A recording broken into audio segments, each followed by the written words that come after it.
Hello everybody, and just finished work, so thought I'd do a quick video. So on this video I want to talk about the new peace deal in the Middle East between the Americans and the Iranians. So it would seem like a new deal has been announced, thank God. Hopefully it will last. And this deal basically is what the Iranians have been asking for.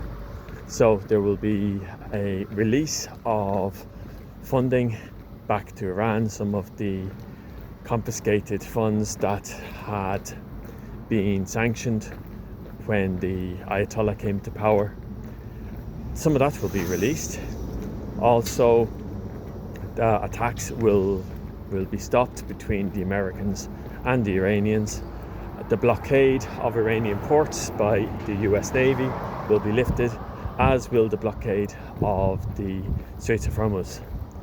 The one thing that is absent from this that the Americans had been asking for was the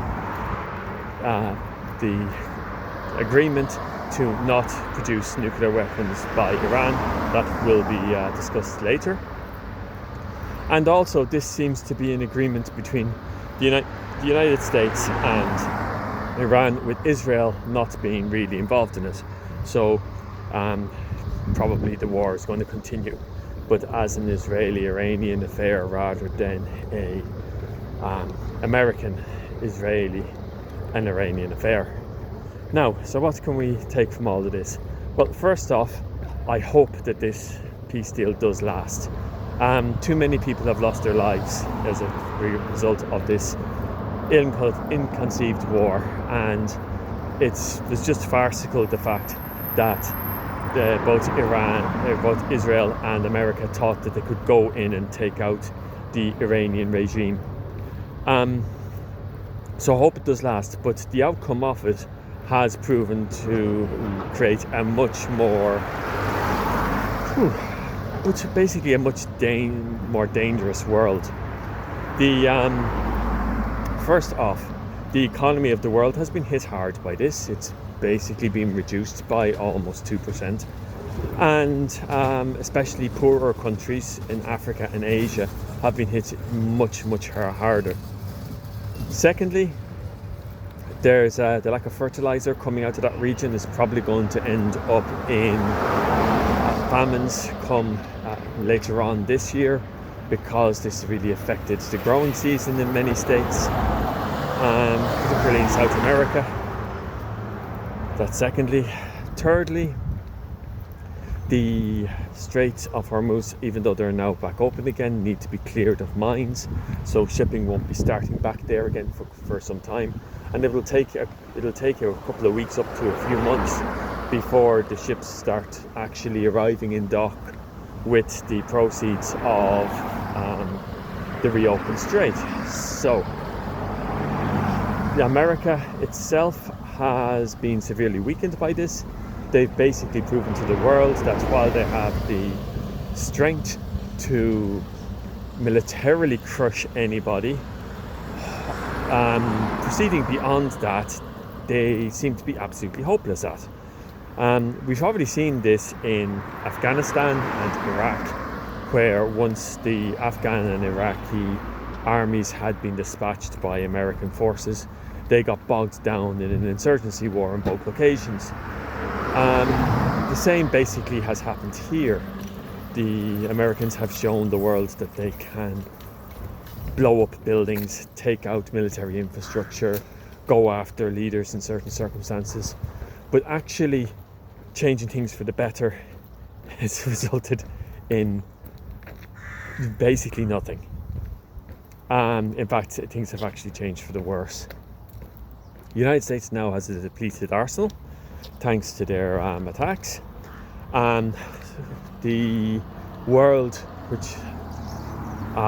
places in the world which have bought American weapons, both here in Europe and in the far and Near East, have seen their orders put on almost permanent delay, because the United States has to replenish its own armaments first.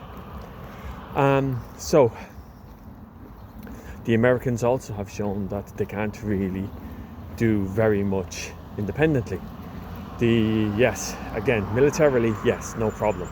But the fact that Donald Trump had to go crying to the Europeans to get help to reopen the strait and expected Europe to jump to his demands shows that America really doesn't have the know-it-all or the wherewithal to actually follow through on their attacks or actually proceed in a way that they would find advantageous to themselves.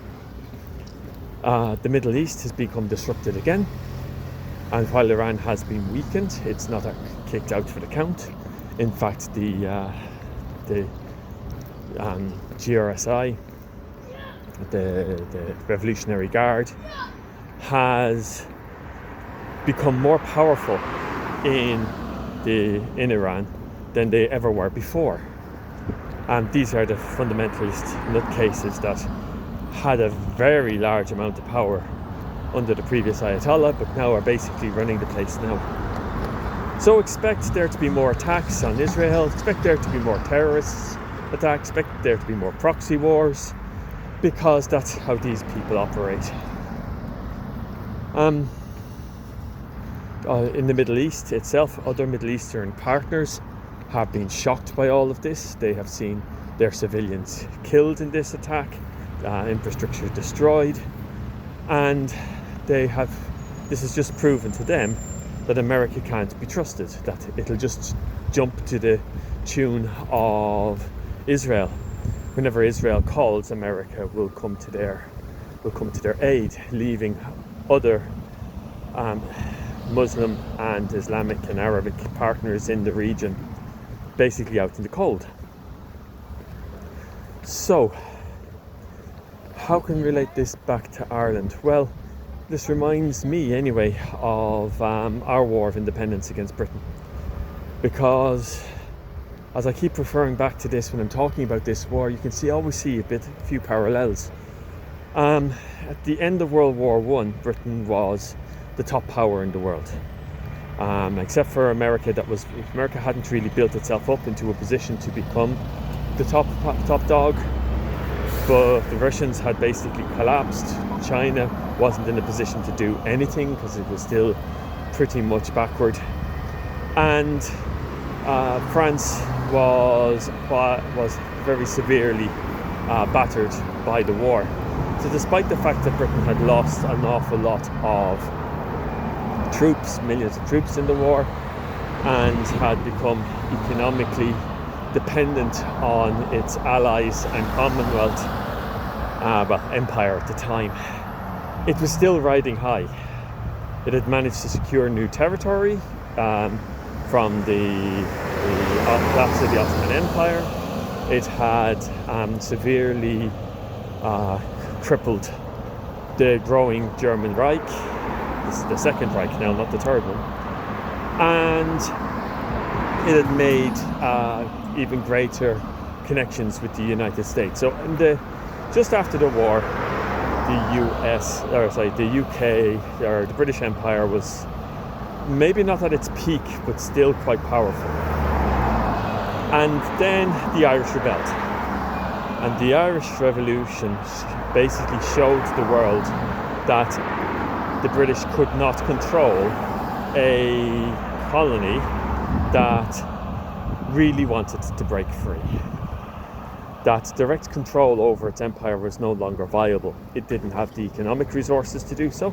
It didn't have the manpower to do so. And if small Ireland was able to push the British into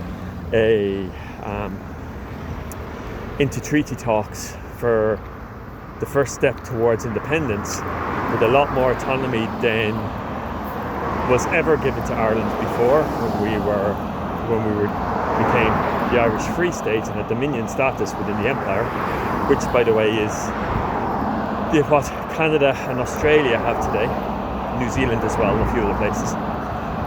This showed places like India, South Africa, and other parts of the British Empire that they could do the same, given the right circumstances. So Britain went very quickly from being a top dog basically in the world, to seeing its empire crumble and collapse, and with its constituent parts going their own way. You can see this right now with regards to the United States. The United States, even though they might declare victory in this war, have basically just reset the dial to just what the status quo that was there before the war, and in fact have left themselves in a much weaker position. And this has just signaled to the rest of the world, particularly those groups within the world that don't have a particularly good relationship with the US, that if they have enough willpower, they will be able to bring the United States military to heel. I don't think this is a good thing. I really think that the world that we had before Trump came to power, where we were fairly integrated, we tried to solve a lot of our problems through negotiations to varying effects, where except for the invasion of Ukraine, there hadn't been a massive scale invasion of one state into another in a long time, and where most of the fighting that went on in the world was confined to civil wars. The world unfortunately has changed for the worse because of this, and this humiliating peace that Trump will declare a victory for him, despite the fact that the Americans haven't gotten anything out of it, bar the assassination of the Ayatollah and some vague agreements on nuclear disarmament that might be coming down the line, and that were nowhere near as good as what Barack Obama's regime had negotiated. He'll still declare victory over this, and he will be believed. So that's it. Thankfully, the war has come to a stop at the moment between the United States and Iran. We'll just have to see how things turn out. Have a good day.